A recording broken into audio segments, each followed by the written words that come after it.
just been told you have a disc bulge, but what if that finding is far more normal than you've been led to believe? Welcome back to this series on low back pain. Drop a comment down below if you've been told you have a disc bulge and what you've been told about it. Alright, so let's jump right in. We're going to start by looking at what spinal scans show in people who have absolutely zero back pain. And I think the results are really going to surprise you. So, to really dig into this, we're going to look at this incredible study, a landmark systematic review from 2015 by Bulge and his team. What they did was pretty amazing.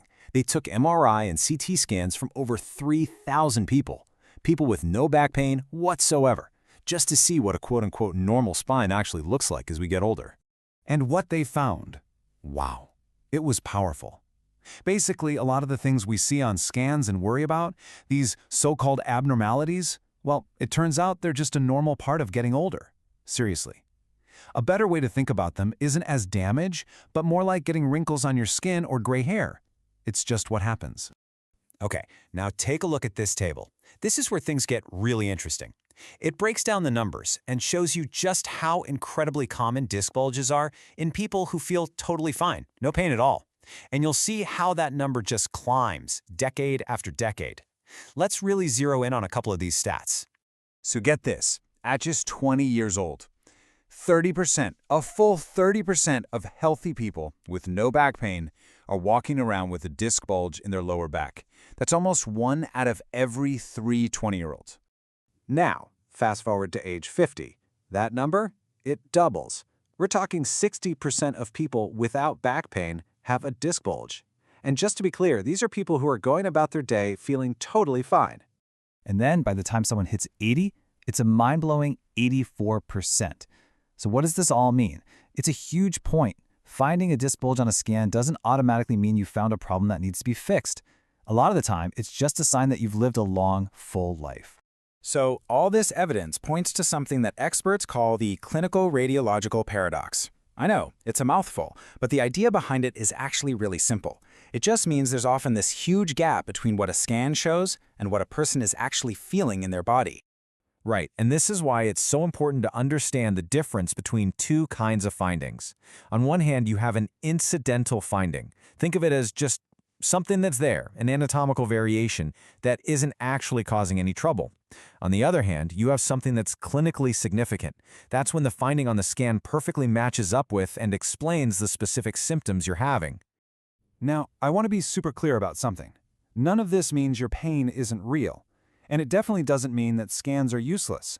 Not at all. What it does mean, though, is that we have to be a lot smarter about how we use them. A picture alone is just not enough to make a diagnosis. So, when does a disc bulge actually matter? Well, usually it becomes a real issue when it causes something called lumbar radiculopathy. That's the medical term for when the disc bulge is either physically squishing or chemically irritating a nerve root, and that causes symptoms like pain, numbness, or weakness to shoot down into your leg. Okay, so to figure out if that's what's happening, a clinician is going to look for a very specific cluster of clues. It's all about making sure the symptoms match the scan. For instance, is the pain following a very specific path down your leg? That path is called a dermatome. You can think of it like a road map on your skin that's connected to a single nerve. They'll also check for things like, is there actual measurable weakness in a certain muscle? Are your reflexes a little off? All of these signs have to line up perfectly with the exact level of the disc bulge on the MRI. If they don't match, the bulge probably isn't the culprit. But it's not just about the physical signs. There's another really fascinating piece to this puzzle, and it has to do with the power of words. It turns out the language used to describe what's on your scan can have a huge real-world impact on how you feel and how you recover. This is something called the nocebo effect. You've probably heard of the placebo effect, right? Well, this is its evil twin. The research is pretty clear. When you're given a scary-sounding diagnosis, it can create fear and negative expectations. And those feelings can literally change how you perceive the problem and even lead to a worse outcome.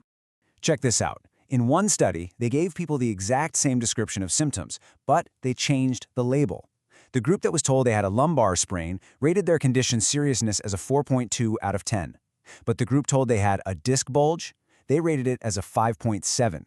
Same symptoms, different words, totally different perception of seriousness. And it didn't stop there.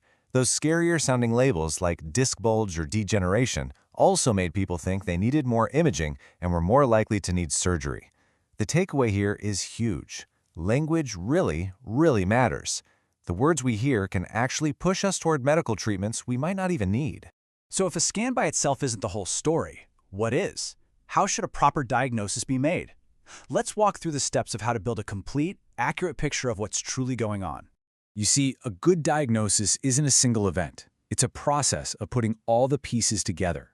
It has to start with your story, what you've been experiencing, what your symptoms feel like. Next comes a thorough clinical exam where a professional looks for those specific physical signs of nerve trouble we talked about. And only then, if it's needed, is imaging used as a tool. And its job is to confirm what the clinician already suspects, not to go fishing for a problem. So at the end of the day, the evidence is just overwhelming. Your scan is just one chapter of your story. It's not the whole book. And as the research strongly suggests, unless what's on that MRI lines up perfectly with your specific clinical signs and symptoms, it's probably best to think of it as a normal, age-related change. And you know what? Understanding this, really understanding that a disc bulge can be a totally normal thing, is incredibly empowering. It gives you the power to ask better questions, to feel less afraid, and to shift your focus. Instead of trying to fix a picture on a screen, you can focus on what actually matters: your recovery, your ability to function, and getting back to enjoying your life.